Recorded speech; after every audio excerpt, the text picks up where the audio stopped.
And at this time, we're going to bring up our next speaker. Please put your hands together for Rabbi Y.Y. Rubenstein.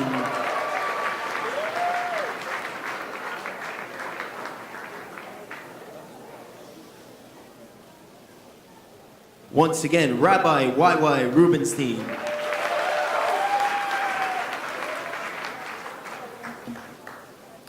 On the 4th of March, 1996, it was the day before Purim,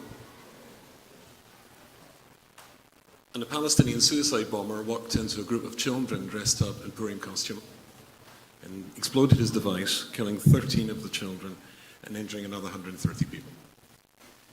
I was, before I moved to North America, I was the campus rabbi, the official campus rabbi for 14 universities, including Manchester.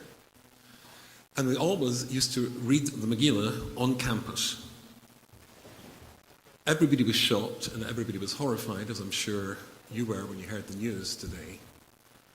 And one of my students phoned me up and said that a non-Jewish friend of his had said, surely you can't be going ahead with these celebrations tomorrow. Surely after what happened, you're going to cancel that. And the student was upset and he phoned me and he said, what do you think? Should we cancel this? And I said, under no circumstances should we cancel this. We go ahead. So the next day, and it was cold and snowing, just like it has started to do in Toronto, I walked to the university, to the room that we always booked, where there would be about 200 students who gathered for the reading of the Megillah. And when I walked into the room, I was wearing my big long winter coat, and the atmosphere after such a terrible tragedy was very leaden. Everybody looked uncomfortable being there. They didn't feel it was appropriate. And I had, although one gets to a certain age where dressing up on Purim no longer seems quite so appropriate. However, I took off my long winter coat, and they hadn't noticed that there were no trouser legs under the coat.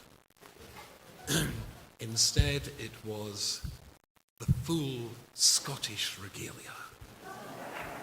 Thank you, thank you. I was wearing my kilt, my sporran, my little socks with my little knife inside, ski and dew. I looked fabulous. And we started to read the Megillah, and of course when it comes to mentioning Haman's name, there's the usual clapping and banging that did not occur, because everybody felt down and maybe a bit uncomfortable. Should we be here? Should we be doing this? But I went bonkers. And when they mentioned Haman's name, I'm screaming and I'm shouting and being very Braveheart and very Scottish. And slowly but surely they warmed up. And when we got to the end of the Megillah, it was almost as though it was a normal Purim. And what happened the day before when these 13 innocent children and 113 victims, it was almost as though it hadn't happened. And one of the students said to me, say something, say something. So I told them a story that happened, a true story that happened during the Holocaust. They rounded up some Jews and took them outside the city of Krakow. They took them to a forest. They had an area which was cordoned off with barbed wire fencing. When the Jews arrived, there was Germans there with machine guns positioned to kill them. They knew what was coming next. But of course, being Nazis, they had to torture first.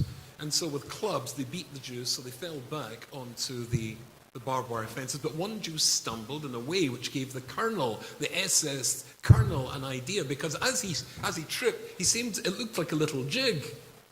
And the SS colonel called up his thugs and he said, Tanz, Juden, tanz. Dance.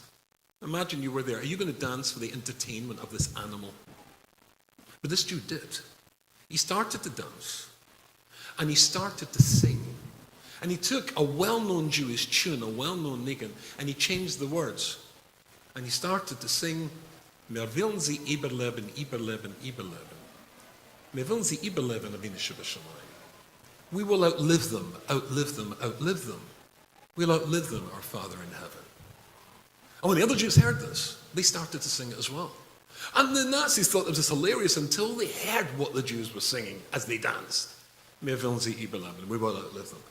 He begged them, he screamed at them to stop, and they wouldn't stop, and the machine guns opened up, and a couple survived and were able to get through the fence, which is why I'm able to bring this story. And I said to my students, I said, it's Megillah, if you look in the first Mishnah in the Megillah, we all know that when we read Purim, but of course if you live in a city that was walled from the times of Joshua's conquest of the land of Israel, then guess what?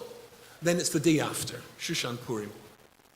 And in the Mishnayos, the commentator in the Mishnayos, the classic commentator says, why do you save from a time, if you live in a city that was walled from the day of Joshua's conquest of the land of Israel, shouldn't it be if you live in a city from the time it was walled from the time of Mordecai and Esther? Doesn't that fit? And this is what he says. But at that time, at the time when Israel was just a wreck, and all the houses had animals in them, but no Jews anymore, the rabbis wanted to give kavod, wanted to give honor to the land of Israel from Joshua's conquest of it, when it became our land, to let people know that we have absolute confidence that these empty Jewish houses will be filled again, and the sound of Jewish children playing on the streets will be heard in Jerusalem and all through the land of Israel. That's why it's there. That's why it's then. And I don't know why, but as soon as I told that story, my 200 students, I just started to sing, Am Yisrael Chai. Am Yisrael Chai. Am Yisrael, Am Yisrael, Am Yisrael. And they all started to sing as well. And suddenly we started to dance. And we danced out of that room and we danced onto campus. And we danced through that campus the day after this terrible thing, singing Am Yisrael Chai. One of my students was presenting to a bunch of examiners his final verbal exam in front of these examiners, and through the windows, he studied economics. He's talking about economics, and through the window there came Am Yisrael Chai, Am Yisrael Chai, and he stopped.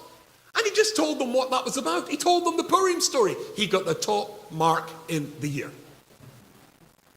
And it might be that maybe you thought, and certainly I thought, that maybe for a second, maybe this will be cancelled tonight. But if we cancelled our celebrations because of a tragedy that happened in Jewish history, we would never have celebrations because every day there's been something. But we move on. We dance on because we believe Am Yisrael Chai. And look at that. Kesh Yisrael. Is there any more noble? Is there any more great statement or great way of making the statement that we believe in our people than having a Shabbat program that unites all of the Jewish people all over the world under a banner that says Kesha Yisrael?